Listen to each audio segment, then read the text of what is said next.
After Bej's party, we returned to Ravine Cottage so we could spend Christmas together. Hieronymous didn't have any more rooms of flowers to give me, but, as I had said before, I didn't need material presents. The only thing that I wanted was Hieronymus's constant, relentless affection, and he was more than happy to give me that. Even still, Hieronymus was getting the feeling that I was keeping something from him. I had started to become super secretive of my letters from Virginia, making sure to burn them all after I read them, and even though I told him it was all part of the surprise, I think Hieronymus was getting concerned that I was planning to leave him. I would never leave him, of course, but I could understand after everything that happened that he would always be wrestling to tame that nugget of insecurity inside of him, and if there was something I could do to make it better, I wanted to.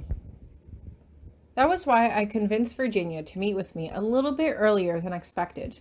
After convincing Hieronymus that he needed a break, I somehow talked him into heading to Shetlock with me for a week for a well-earned respite. Little did Hieronymus know, of course, that Virginia was supposed to meet us there. I had never been shy about asking for money, and Hieronymus had never withheld it from me, but I had started to ask for thousands of dollars at a time over the past month. Even I could understand that the circumstances would make anyone suspicious that I was planning on sneaking off somewhere, and that was why we had to do this now and get the truth on the table. As we arrive in the foyer, however, I take Hieronymus's hand and lead him outside. "It's such a nice day," I tell him. "We should go for a walk before we head inside a big, stuffy castle." The Shetlock estate wasn't in the other world and was similar to the big Scottish castles that I had seen in history books at my old school. The walls were filled with cold, gray stones, and large tapestries hung off the walls to try to make them seem less dreary and bleak. Still, I couldn't help but think it was one of those places that might almost definitely be haunted. Especially given what I knew about the Grabiner family line and the tragedies they had encountered. "I will do anything you wish," Hieronymus replies, "although I am getting the feeling that you are leading me out here on purpose." "No reason," I reply, but even as I say it, we can see a figure twirling about in the courtyard behind the house. She is slick, straight black hair, and she is wearing a purple dress that falls just beneath, or just above her ankles. As she turns, I catch a glimpse of her dark skin, and for a moment, I think this might be Virginia's long-lost sister. "Tori!" Virginia smiles when she sees me, but she does not run toward me as she usually does. "So this is why you asked to borrow a few thousand last week," Hieronymus murmurs under his breath. "Getting to Europe is expensive," I remind him.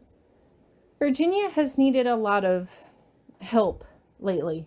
We have the money to provide for her if she needs it." "And why is her husband not providing her with these funds?" he asks. "The Blazings are just as financially stable as we are." "That's what I wanted to talk to you about," I say as I tug on his hand, urging him to walk faster. As we get closer, though, I am absolutely gobsmacked to see Virginia. With her straight hair and the purple dress, it was like looking at an entirely different person. "Virginia," Hieronymus says as we approach her, "you look different." "How observant," she teases as she tries and fails to perform a curtsy, holding up the ends of her dress. "Lord Grabiner, Lady Grabiner, how does thee fare?" "I mean, that was a good attempt," I offer as I turn towards Hieronymus. "That was pretty good, right?" "Is there a reason for this visit?" Hieronymus asks, and Virginia and I look at each other nervously. "There's a small garden table out back," she offers. "I asked the people that work here to bring out some food in case you guys were hungry." "Yeah, that sounds like a good idea," as I say as I take Hieronymus's hand. I could sense he was worried about me leaving him, but suddenly I was just as equally concerned that he was going to leave me. The short walk to the garden table seems to take too long, and Virginia and I both seem to be equally nervous as we sit down. Look at all this food, Virginia says as she picks up a scone. I could probably eat it all myself. You know me. I love to eat. That you do, I reply. Both of us are physically pushing words through our teeth, and Hieronymous can sense it as he looks back and forth between us. I think it is best that you both tell me what is going on before I start to make assumptions for myself, Hieronymous warns, and I quickly nod my head. That's a good idea, I say as I turn back to Virginia. You tell him. What? Virginia demands. No, he's your husband. You tell him. It's your situation, I say at length. Maybe you should guess, Virginia offers, and Hieronymous sighs as he crosses his arms over his chest. Given the recent diversion of funds from my account and your new mature appearance, I assume you two are looking to engage in a business venture of some sort? He asks, and Virginia's eyes go wide.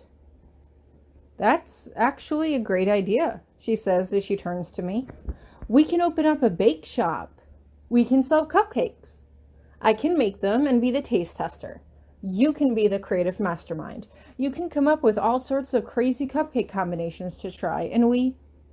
Virginia. My voice is angrier than it should be, and Virginia backs down immediately. I don't want to tell him, she says quietly as she looks down at her feet, and I turn back to Hieronymous to face him directly. Virginia is pregnant, I explain. When I took the pregnancy test a few months ago, it came in a box of 4. I took 2. They were both negative. When I came out, Virginia said she would finish up the other 2, just to test them, and they both came back positive.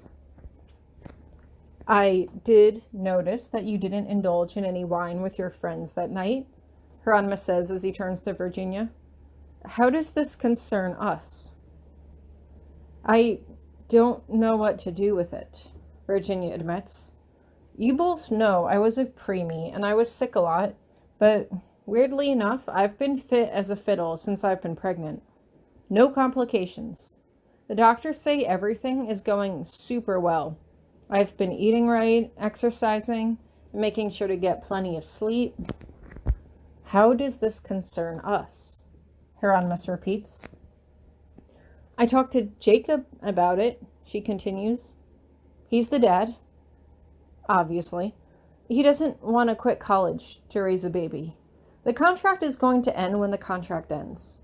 We're still friends, but nothing more is going to happen there. How does this concern us? Hieronymous asks again, with far less patience in his voice. Tori can't have kids, Virginia says gently. And I've got one I don't know what to do with, so... Hieronymus's face flushes in anger. Children are not a commodity that you can buy and sell at whim. It is your own foolish recklessness that has put you in this position, and you need to be accountable for your own actions. If you think... Virginia lets out a large sniff, holding on to the ends of the table to try to keep it together. I think we should consider it, I say to Hieronymus, giving Virginia time to recover herself. We've talked about it. She will stay here and have the baby in Shetlock. She will help raise it, and we can see if we bond with it or not. For all we know, Virginia might bond with it and want to raise her child herself. I pause. There's also the brutally honest fact to consider that, given Virginia's health conditions, the baby might be born premature or stillborn, and then it won't matter either way. Hieronymus considers me for a moment. You have me at a disadvantage. You have had months to consider your options. I have had no time to consider this at all. I expected the topic of children to come up years from now, Tori, not months. I'm sorry, Virginia says as she looks down and away. I'm sorry to spring this on you. I should go. No, I say firmly as I hold out my hand as if to stop her. Virginia isn't going to tell you, but her parents aren't happy that she's pregnant, so she can't go to college or pursue a career right now. Keeping her health in mind, I think she should stay here in Shetlock where the staff can attend to her. Whether we agree to take in her child or not, Virginia is my best friend, and we should support her through this. Hieronymous turns back to Virginia and raises an eyebrow. Is this true? Well, that's not entirely true, she admits. They think it's a perfect reason for Jacob and me to stay together now that he is trapped with me. My mother literally said that. Trapped. You said stuck in your letter, I offer, but Virginia just glares at me. Okay, fair point. Either way, it's still gross. Plenty of people have kids together and aren't married. People shouldn't be forced to stay in an unhappy marriage just for the sake of a child. Yep, Virginia says loudly as she kicks restlessly in the air. So that's where I'm at, Grabs. My parents are pretty pissed with me. My husband is praying that I either magically become not pregnant or that you'll step in and save him from having any responsibility whatsoever. His dad said that they'll help however they can, but I mean, it's not their kid. It's Jacob's.